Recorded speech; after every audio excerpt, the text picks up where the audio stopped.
We're talking about the influence of you as a community and what you're doing and what your practices are, and then how that links globally. We have to be very mindful of that, and I'm afraid that most people are not aware of that and are not mindful. How can you still maintain a sense of both urgency but also optimism?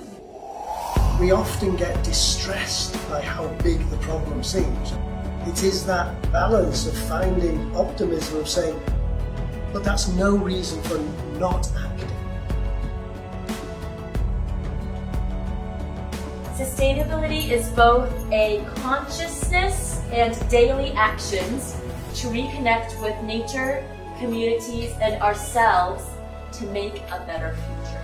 If we cannot separate our happiness and well-being from other human beings, but ultimately from any other life form.